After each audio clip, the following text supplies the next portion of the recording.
మీకు 4 భాగాలుగా ఇప్పుడు వారి ఉపన్యాసం ఉంటుంది. గోకృపామృతంలో సరళంగా వ్యవసాయాన్ని ఎలా చేయాలి అనేది మొదటి భాగం. రెండవ భాగం వైజ్ఞానికంగా ఈ గోకృపామృతంలో ఉన్నటువంటి బ్యాక్టీరియాస్ వాటిని గురించి తెలియజేయడం జరుగుతుంది. మూడవ భాగం దేశవ్యాప్తంగా రకరకాల పంటల మీద ఈ గోకృపామృతాన్ని వాడి వాళ్ళు ఎటువంటి ఫలితాల్ని పొందారు అనే దాని మీద వారి సంభాషణ ఉంటుంది. దేశవ్యాప్తంగా ఈ గోకృపామృతాన్ని ఎలా వితరణ చేయాలి, ఈ కాన్సెప్ట్ని మనం 10 మందికి ఎలా పంచాలి అనేటటువంటి విషయాన్ని వారు ఇక్కడ వివరిస్తారు.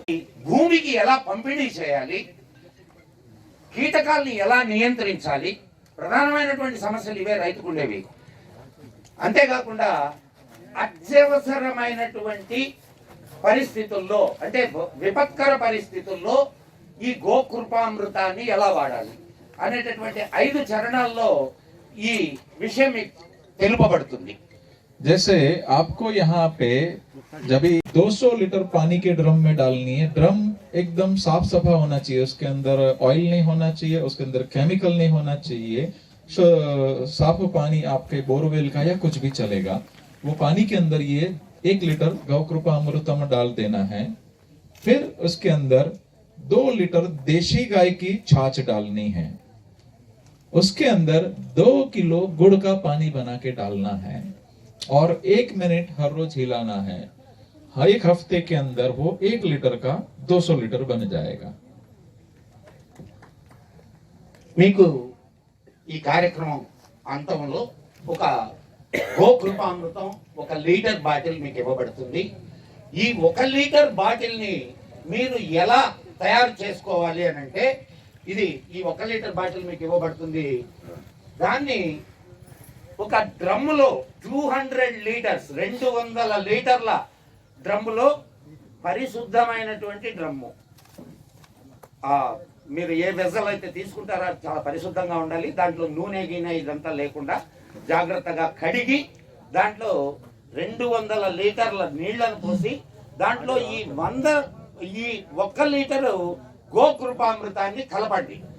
తర్వాత అలా మీరు రోజు 1 నిమిషం పాటు దాన్ని తిప్పుతూ ఉండండి. దాని మీద తర్వాత ఒక గుడ్డ పరిచి ఉంచండి, నీడలో ఉంచండి. ఇంతే కాకుండా దాంట్లో మీరు ఒక 2 లీటర్ల చాచ్ మజ్జిగని దాంట్లో కలపాలి.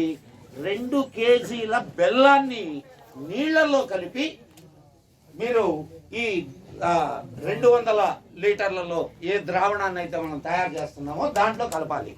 కలిపి ఎవ్రీ డే దాన్ని 1 నిమిషం పాటు క్లాక్ వైజ్గా తిప్పడం మర్చిపోకండి. తర్వాత అలా 7 రోజులు మీరు దాన్ని భద్రపరిచినట్లయితే మీకు 200 లీటర్ల గోకృపామృతం తయారైపోతుంది.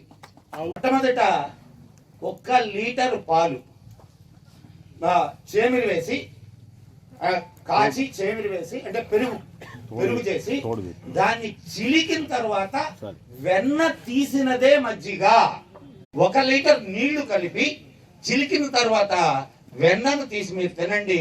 ఆ 1 లీటర్ పెరుగు మీకు 2 లీటర్ల మజ్జిగగా తయారవుతుంది. लीटर पानी डालना है, वापिस 2 लीटर छाछ और 2 किलो गुड़ का पानी डालेंगे, वापिस 1 हफ्ते में 200 बन जाएगा। अगर मैंने आपको दिया, आपने 200 बना लिया, उसमें से आपने आपके मित्र को 1 लीटर बना के दे दिया, उसने भी 200 लीटर पानी में ये डाल दिया, उसने भी 2 किलो गुड़ और 2 लीटर छाछ डाला, उनका भी 200 हो जाएगा। तो सरल भाषा में बोलूं तो दही का ये जामन है, जामन कभी खत्म हो सकता है क्या? ये आपके घर में बनेगा। 1 లీటర్ తోటి మీరు 200 లీటర్లు తయారు చేసుకున్నారు. ఈ 200 లీటర్లు తయారు చేసుకున్న తర్వాత మీరు దాంట్లో ఒక 10 లీటర్లు మిగిలింది అనుకోండి, దాంట్లో మళ్ళా 2 లీటర్ల మజ్జిగ, ఒక 2 కేజీల బెల్లం కలిపి మళ్ళా మీరు 200 లీటర్లని తయారు చేసుకోవచ్చు. మీరు ఒకవేళ మీ మిత్రులకి ఇచ్చినా కూడా వాళ్ళు 1 వీక్ లో ఇదే ప్రక్రియలో మరలా ఈ గోకృపామృతాన్ని వాళ్ళ ఇంట్లోనే తయారు చేసుకోవచ్చు. बैक्टीरिया अलग है, एचएफ और जर्सी गाय का छाछ का बैक्टीरिया अलग है. मैं छाछ बोलूं मतलब शुद्ध देशी गाय का, घर का या अपने गांव के किसी का मित्र का छाछ, यही समझना, अदरवाइज ये कल्चर बदलेगा. ఒకటే విషయం, మజ్జిగ అంటే మీరు ఏ మజ్జిగనైనా వేయొచ్చేమో అనుకుంటారేమో, కాదు. స్థానిక గోవు నుంచి వచ్చినటువంటి పాల నుంచి తీసినటువంటి మజ్జిగ అనుకోవచ్చు, లేదా జెర్సీ నుండి వచ్చిన మజ్జిగ అనుకోవచ్చు. కానీ ఈ మాట ఎందుకు పర్టికులర్ గా చెప్తున్నారు అని అంటే, దీంట్లో ఉండేటటువంటి బ్యాక్టీరియా వేరు, దాంట్లో ఉండేటటువంటి బ్యాక్టీరియా వేరు. లాక్టోబాసిలస్ అంటారు.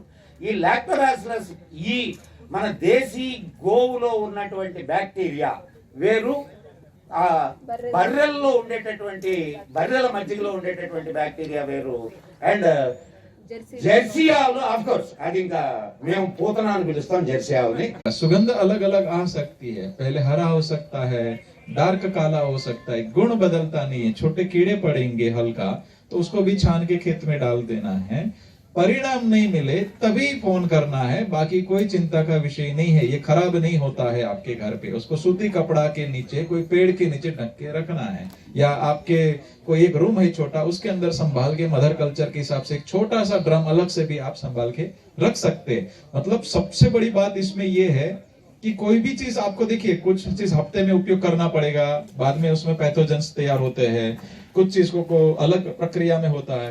ये चीज आपके घर पे रहेगी और ये पैथोजन को 1% से ज्यादा बढ़ने ही नहीं देता है, सप्रेस फॉर्म में रहता है. मतलब एक पेड़ के नीचे आप कई सालों तक इसको अच्छे से संभाल के रख सकते हैं. आपके घर पे ही यूरिया, डीएपी और पेस्टिसाइड्स की फैक्ट्री बनेगी ये पेड़ के नीचे.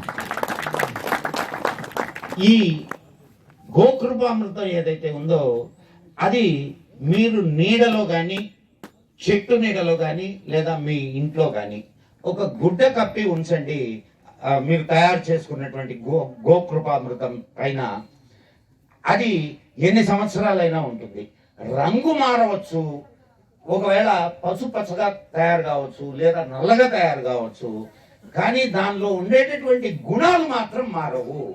అవి కంప్రెస్డ్ స్టేజ్ లో ఉంటాయి, అంటే అణసబడ్డ స్టేజ్ లో ఉంటాయి. ఎప్పుడైతే మళ్ళా మీరు కల్చర్ చేస్తారో అవి వృద్ధి చెందుతాయి. అది అలా మీకు మీ ఇల్లే ఒక డిఏపి, ఒక ఫాస్ఫేట్, యూరియా ఫ్యాక్టరీగా తయారవుతుంది. एक दूसरे के बांट के कार्य हो जाएगा. जैसे ये पेड़ के नीचे की मैं बात कर रहा हूँ, कलर की जो बात कर रहा हूँ, इसलिए डीप में लेके जा रहा हूँ कि आपको कभी संशय ना हो. तो और दूसरा कार्य क्या करना है कि ये बैक्टीरिया का ये पहला चरण सिंपल लगा, आपके घर पे ही बनेगा, सरल है, ठीक है ना. और మీకు ఇది సులభంగానే ఉందా?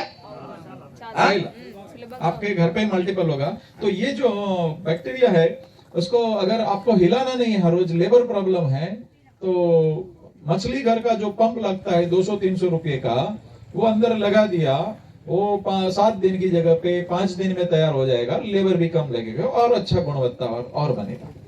ठीक है. మీరు నీడలో పెట్టి రోజు దాన్ని తిప్పడం కొంచెం శ్రమ అని కానీ అనుకుంటే, ఇప్పుడు ఈ ఫిష్ పాండ్స్ ఉంటాయి కదా, దాంట్లో మనం గాలిపోవడానికి ఒక మిషన్ పెడతాం, ఇట్లా తిరుగుతూ ఉంటుంది. అటువంటి చిన్న మిషన్ని మీ ఈ గోకృపామృతం కల్చర్ ఉన్నటువంటి డబ్బాలో వేసేయండి. 7 రోజుల్లో మీ గోకృపామృతం మరలా తయారైపోతుంది. अभी हम दूसरे चरण की बात करेंगे. पहला चरण पूरा. हमारा दर्शन है एक गाय एक एकड़. वो क्यों? कार्बन होता है. कार्बन कहां से मिलता है? तो वनस्पति के कचरे से मिलता है, गाय के गोबर से मिलता है, भैंस के गोबर से मिलता है. लेकिन देशी गाय के गोबर में ही 1200 कंपाउंड है. देशी गाय के मूत्र में ही 5100 कंपाउंड है. तो अगर वनस्पति के कचरे में 50-100 कंपाउंड है तो बैक्टीरिया को खाने को एक लेवल से ज्यादा नहीं मिलेगा, तो दिक्कत होगी. तो ये बैक्टीरिया आपके फील्ड में जाके क्या खाएंगे, तो देशी गाय का गोबर और गौमूत्र का जो कंपोस्ट करके खाना है वो खा करके आजीवन शाश्वत विकास की तरफ जाएंगे।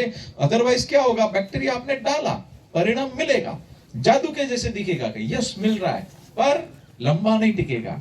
तो ये बैक्टीरिया को खाने के लिए आपको हमेशा गोबर देना है और देशी गाय का गोबर देना है। वो कैसे देना है वो पद्धति हम करा रहे। तो 1 एकड़ एक गाय का हमारा दर्शन है। और चलाओगे पहले? हाँ, और जैसे आपने मूंगफली उगाई, अरहर दाल उगाई, कुछ भी उगाया, दाना बाहर बेचा, पत्ता तो निकलेगा ही।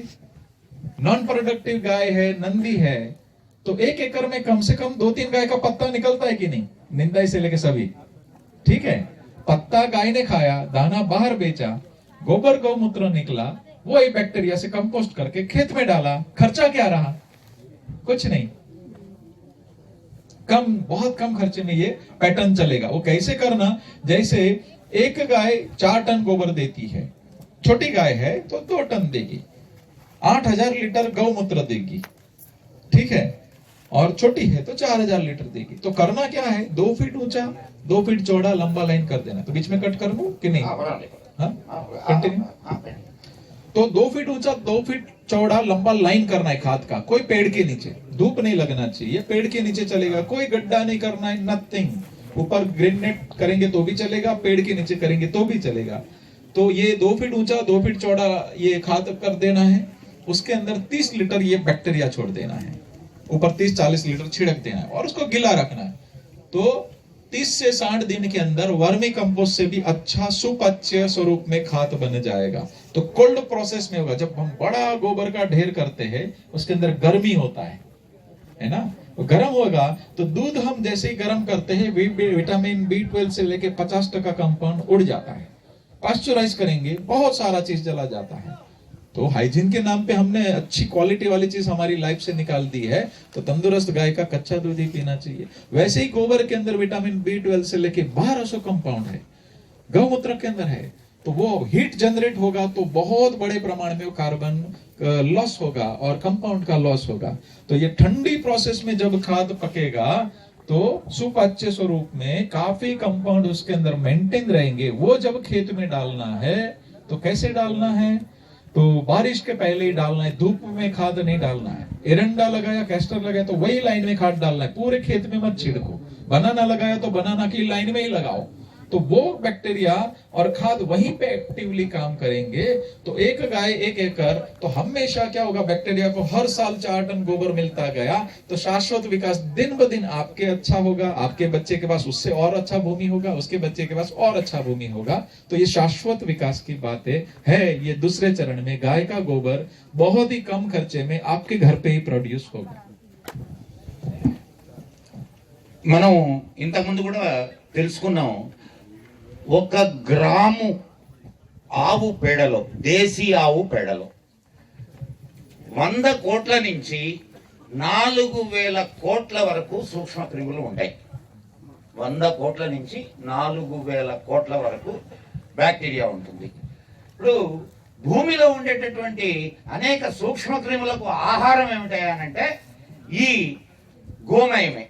ఇటువంటి గోమయాన్ని ఎలా మనం తయారు చేసుకోవాలి అనేది, గోమయ ఎరువుని ఎలా తయారు చేసుకోవాలి అనేది ఇక్కడ చెప్పబడింది. గోమయంలో 1200 కాంపౌండ్స్ ఉన్నాయి, గోమూత్రంలో 5100 కాంపౌండ్స్ ఉన్నాయి. అంటే ఎంత శక్తివంతమైనటువంటి వస్తువులు మన గోమాత మనకి ఇస్తుందో మీరు అర్థం చేసుకోవచ్చు. దీన్ని 2x2 మీరు ఇప్పుడు ఈ గోమయంతో ఎరువును ఎలా తయారు చేసుకుంటాము అనేది చెప్తున్నాను. 2x2 అంటే 2 అడుగుల లోతు, 2 అడుగుల వెడల్పు. 2x2 2 అడుగుల లోతు, 2 అడుగుల వెడల్పు. పొడుగు మీరు ఎంతైనా తీసుకోండి. దాంట్లో ఈ ఆవు పేడను, గోమయాన్ని వేసి, లేదు ఇంకేదైనా మీ ఇంట్లో ఉన్నటువంటి ఆర్గానిక్ మెటీరియల్స్ దాంట్లో వేస్తూ ఉండండి. అలా లోతు అని అంటే మీరు లోతన్న ఎత్తన ఒకటే కుప్ప వేసుకోండి. అది ఎప్పుడు కూడా మీరు దానిని నీడలోనే వేసుకోవాలి. ఏదైనా చెట్టు నీడలో ఈ ట్రంచ్ ని తయారు చేసుకోండి. దీంట్లో ఎప్పుడు కూడా ఆవు పేడ చాలా ఎక్కువ హీట్ ని జనరేట్ చేస్తుంది. దానివల్ల లోపల ఉన్నటువంటి అనేక సూక్ష్మ క్రిములు మనకు పనికి రాకుండా, అంటే పని చేయాల్సినంత చేయకుండా పోతాయి.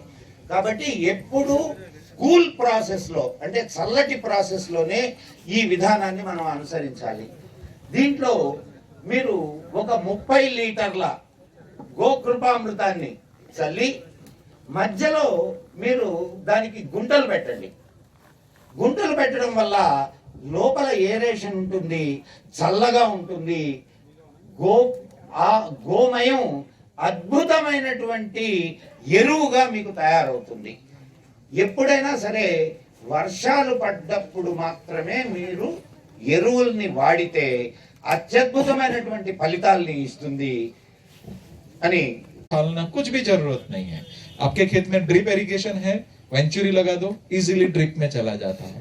आपके खेत में स्प्रिंकलर सिस्टम है, स्प्रिंकलर के अंदर जोड़ दो वेंचुरी, इजीली चला जाएगा.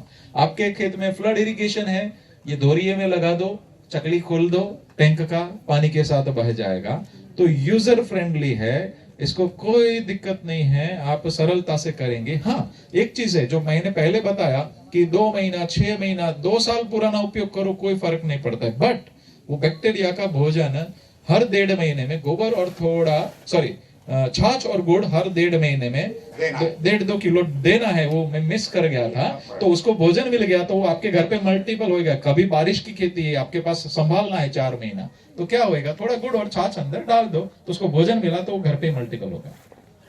ఇక్కడ ఒక విషయం మీరు గుర్తుపెట్టుకోవాల్సింది, ఇది ఈ కల్చర్ ఎన్ని సంవత్సరాలైనా ఉంటుంది. ఈ గోకృపామృతం మీ ఇంట్లో ఎన్ని సంవత్సరాలైనా ఉంటుంది. అయితే దాంట్లో ఉన్నటువంటి బ్యాక్టీరియాకు మీరు అప్పుడప్పుడు ఆహారం ఇవ్వాల్సి ఉంటుంది. ఆ అప్పుడప్పుడు ఎప్పుడు అంటే 45 రోజులకు ఒక్కసారి. ఏమిటి ఆహారం ఆ బ్యాక్టీరియాకి అని అంటే 2 లీటర్ల మజ్జిగ, 2 కేజీల బెల్లం నీళ్లు. 2 లీటర్ల మజ్జిగ, 2 కేజీల బెల్లం నీళ్లు. ఇప్పుడు ఈ 3వ చరణంలో ఎకరాకి అంటే ఎంత వాడాలి అనే దానికి, ఒక ఎకరాకి 1000 లీటర్లు గో కృపామృతాన్ని ముందు పారించాలి. తరువాత ప్రతి నెల 1500 లీటర్లు గోకృపామృతం మన చేనుకి ఇవ్వాల్సి ఉంటుంది. అది ఎలా అంటే 15 రోజులకు ఒకసారి 750 లీటర్ల చొప్పున ఇవ్వచ్చు, లేదా నెలకు 1500 లీటర్ల లెక్కన పారించవచ్చు. అది మీ కండిషన్స్ బట్టి మీరు దాన్ని డిసైడ్ చేసుకోవచ్చు.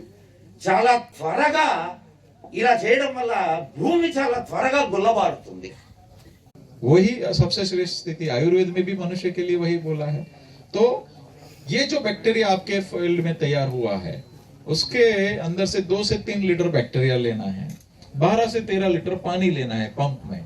प्रति एकड़ अगर आप 10 पंप लगाते हैं, कोई भी है, हर हफ्ते लगा देना है. अगर मिर्ची जैसे जटिल क्रॉप है, उसमें हर 2 दिन पे पेस्टिसाइड डलता है बैंगन वगैरह में, तो 2 दिन में ये बैक्टीरिया छिड़क देना है. तो हर हफ्ते ऊपर स्प्रे करते जाएंगे. वो कैसे काम करेगा मैं अगले विषय बताता हूं, बट हर हफ्ते ये छिड़क दिया, आपके खेत में रोग मिनिमाइज आएगा ही नहीं, वो स्थिति निर्माण हो जाएगी. तो पेस्टिसाइड आपको विदिन 7 डेज के अंदर आपके खेत में बंद हो जाएगा.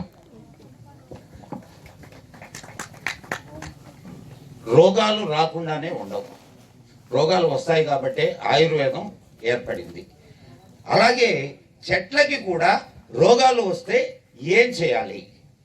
అటువంటి పరిస్థితుల్లో 2 లీటర్ల గోకృపామృతాన్ని 12 లీటర్ల ట్యాంకులో వేసి పిచికారీ చేయండి. ఎప్పుడైతే ఇలా వారానికి ఒకసారి ఇలా పిచికారీ చేస్తా పోతారో, టోటల్గా మీ పంట యొక్క రంగు కూడా మారిపోతుంది. పూర్తిగా ఈ కీటకాలు అంటే రోగ నిరోధకంగా కూడా పనిచేస్తుంది. ఈ అంటే ఇమ్యూనిటీ బూస్టర్ అనుకోండి. ఇట్స్ ఈరోజు మనం కోవిడ్ కి మన వాళ్ళు ఏం చెప్తున్నారు, గోకృపామృతం. ఇందాక మనం చెప్పుకున్నటువంటి గోవులో ఉన్నటువంటి గోమూత్రంలో వీటిలో ఉన్నటువంటి బ్యాక్టీరియా గురించి మనం తెలుసుకుంటే तो 1% आगे पीछे होगा तो बोलते हैं कि नाइट्रोजन नहीं है, कहां से मिलेगा? नाइट्रोजन मतलब यूरिया, राइट? ठीक है, तो गोबर का ये एनालिसिस करेंगे गाय के गोबर में तो उधर इतना नहीं दिखेगा, बट ये बैक्टीरिया जो है उसके अंदर इतने सारे बैक्टीरिया जीनस का काम वो है कि वो गोबर के कार्बन खा करके हवा में 78% नाइट्रोजन है, वो कंटिन्यूस हवा में से लेके नाइट्रोजन वनस्पति को देगा, तो आपके खेत में यूरिया की फैक्ट्री नाइट्रोजन के काम भी बैक्टीरिया करेगी। ठीक है, और सॉरी, और ये इतनी स्पीड में काम करता है, जैसे ही आपने यूरिया डाला तो 5-7 दिन में वनस्पति का कलर बदलता है ना, वैसे ही ये तुरंत वनस्पति को उससे ही गतिशील में ये काम करता है। तो विद इन 7 डेज में, भले 30 साल से आपने केमिकल खेती कर रहे हो, विद इन 7 डेज में यूरिया रिप्लेस होता है मित्रों। ये इतना गति गाय माता ने दिया है। మనం ఆవు పేడలో నైట్రోజన్ ఉందా అని అడుగుతారు. ఒక్కొక్కసారి మనకు ఆ నైట్రోజన్ కనిపించకపోవచ్చు, కానీ ఈ గోకృపామృతం వాడడం వలన గాలిలో ఉన్న 78% నైట్రోజన్ ని మొక్కలకి అందేటట్టు చేస్తుంది ఈ గోకృపామృతం. ఈ మీరు 7 డేస్ లో మొక్క యొక్క రంగు మారిపోతుంది.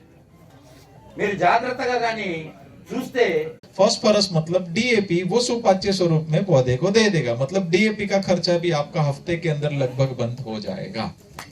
बैक्टीरिया डीएपी मीन फास्फोरस ను కూడా మీ మొక్కకు जीनस ऐसे है ये और कुछ और मिलके जो अपने शरीर में से ऐसा रस छोड़ते हैं कि नई काम के फंगस, नई काम के कीटक तुरंत दूर भागते हैं।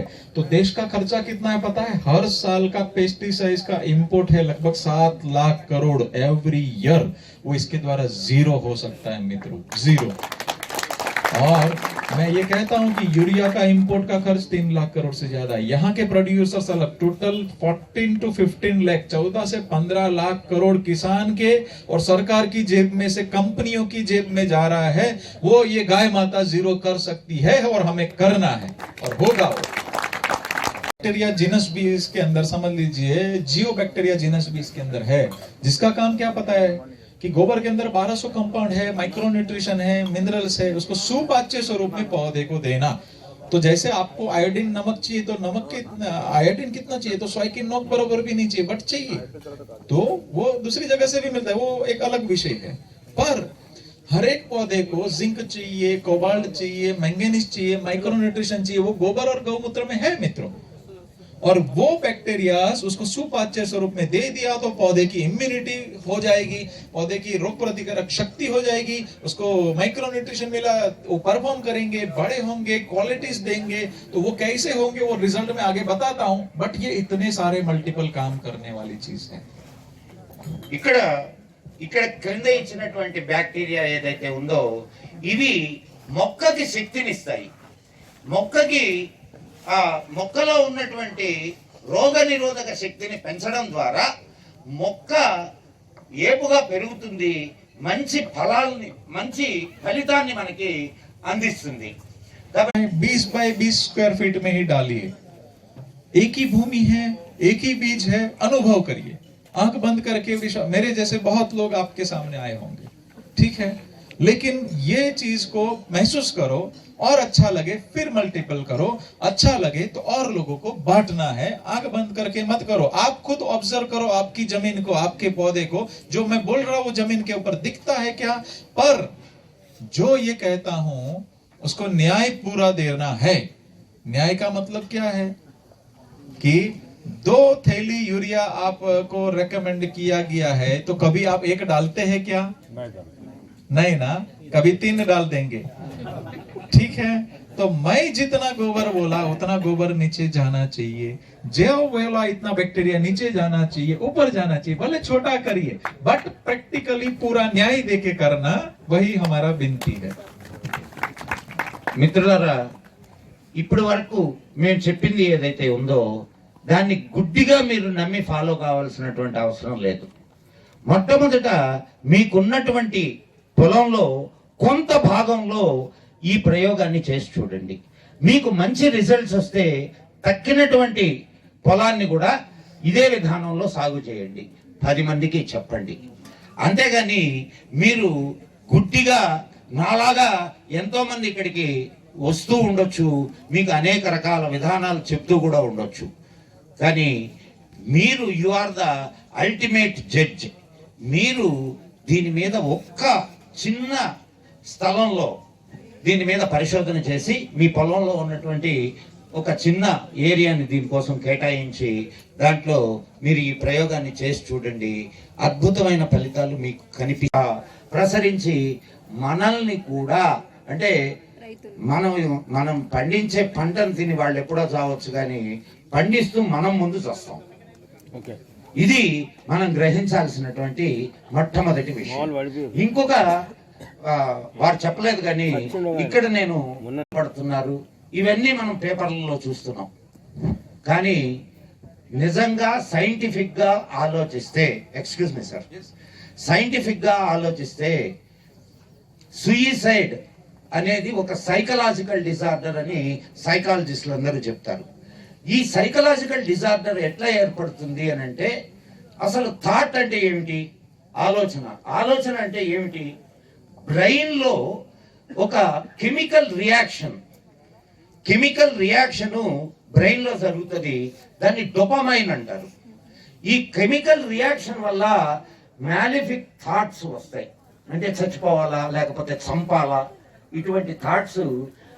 ఇది ఈ బ్రెయిన్ లో ఉన్న ఈ డోపామైన్ ఎందుకు వైబ్రేట్ అవుతాయి అని అంటే, కంటామినేటెడ్ ఎన్విరాన్మెంట్, విషవాయువుల్ని పీలుస్తున్నాం, విష ఆహారాన్ని తింటున్నాం, మనకు మంచి ఆలోచనలు ఎట్లా వస్తాయి?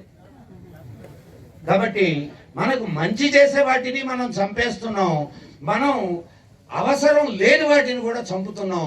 చంపి ఆ పాపాన్ని మూటగట్టుకుంటున్నటువంటి మనం బ్రతికి ఆనందంగా ఎట్లా ఉండగలం? जिंदगी में क्या रोल है, जमीन पे जाके क्या करेगा, वनस्पति के अंदर हेल्प क्या करेगा, वो पूरा विज्ञान का अभ्यास करने का हमने प्रयत्न किया है। और बहुत अभ्यास के बाद काफी लोग ने, ऐसा भी है देखो विरोध होगा कभी कभी, है ना, तो हमें उस पे ध्यान नहीं देना है। कुछ लोगों ने बोला कि ये विरोध किया, कुछ चला नहीं, लेकिन फिर बोला कि ये हेल्थ को खराब कर। अरे भाई, हम लोग ने लॉन्च करने के पहले कई साल अभ्यास किया है और कुछ महीने मैंने खुद पिया था। आपके सामने अभी कुछ ढक्कन में कुछ पी के दिखाऊंगा, बातों के अंदर नहीं आना है, काम को देखना है, ठीक है। రికార్డ్ చేసిన తరువాత మాత్రమే మేము ఆ బ్యాక్టీరియాని ఈ గోకృపామృతంలోకి తీసుకోవడం జరిగింది. కొందరు చెప్పొచ్చు మీకు, ఏది ఈ యూరియా ఇవన్నీ వేయడం వల్ల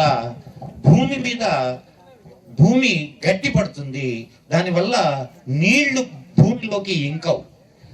మనం ఈ విధానంలో వ్యవసాయం చేయడం వల్ల మనం మన దేశవాళీ వానపాములు మన 10 రోజులలో మన పొలంలో పెరుగుతాయి.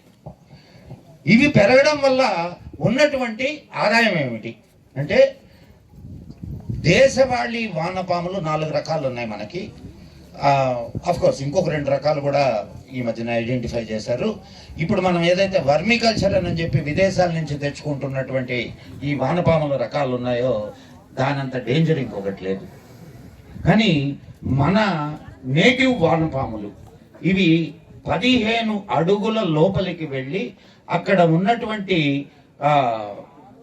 ఖనిజాలని తిని పైకి వచ్చి మళ్ళా విసర్జిస్తుంది. అది ఏ విధానంలో అయితే లోపలికి పోతుందో ఆ దారిని కాకుండా రెండో దారిన వస్తుంది. అలా భూమి బాగా చిల్లులు పడిపోతుంది.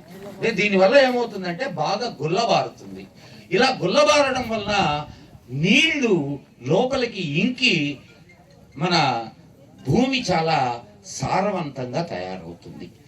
అంతే, మనకు రాబోయేటటువంటి కాలంలో మనం ఎదుర్కోవలసినటువంటి అతి పెద్ద కష్టం ఏమిటంటే నీటి కష్టం. మనం పొలానికి పెట్టినటువంటి నీళ్ళన్నీ కూడా అవి బయటకు పారిపోతున్నాయి, భూమిలోకి దిగడం లేదు. భూమి గుల్ల పారడం వలన నీటిని నిల్వ చేసుకునేటటువంటి శక్తి భూమికి వస్తుంది. అంతేకాకుండా మీరు వేసినటువంటి మొక్క యొక్క వేళ్ళు బాగా విస్తరించడానికి, మొక్క బాగా పెరగడానికి భూమి పోరస్ అంటారు దాన్ని, అంటే బాగా గుల్లబారడం వలన జరిగేటటువంటి అద్భుతం ఇది.